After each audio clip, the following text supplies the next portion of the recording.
Riddell is a professor of applied neuroscience over at the University of Reading in the UK. She joins us now. Professor, good to have you on the show. Now, this coronavirus pandemic has undoubtedly plunged this world into uncertainty, a lot of uncharted territory. And I can feel that this constant news, this constant bad news, can feel very relentless. Just explain to us how much of a toll this is taking on people's mental health. Well, I think for anybody who has already got a mental health problem, this is obviously going to add quite considerably to it. And so we have to be very careful that we look after our mental health. Even if we've been healthy up until now, then there's always a potential for things to start to feel as if we're not in control anymore.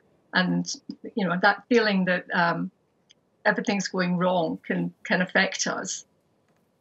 But I think one of the things to remember is that what we're afraid of is not how we feel in the moment, but the stories that we're telling ourselves. So we're not afraid of where we are or what's happening now. We're afraid of what might happen in the future. And since we don't yet know that, then what we might want to do is to start making up better stories. Okay, that's an interesting perspective. I know you do a lot of work with children. Now, even though they are not per se in sort of like the higher risk group when it comes to the health issues of this coronavirus, but how does it affect them, all this? I think it depends on what they're hearing or what they're being told. I mean, given that they're not so much at risk, then it's quite okay for parents to share that with them, you know, that this is a difficult time and things are unusual. But if you think about it, children are so adaptable because they don't know what's normal.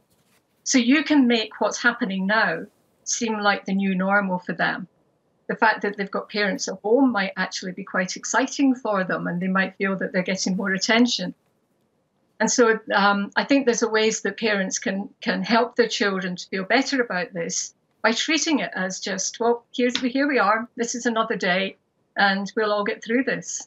Okay, I'll be the first one to admit that I wasn't a particularly good student back in school, and I didn't like tests, and that caused me a lot of anxiety. But the fact of the matter is that I knew when that test was. So I pretty much knew when my anxiety was going to be over. With this pandemic, we don't know when it's going to be over. It could be months, it could be several more months, it could be years. So how does that sort of like come into the formula?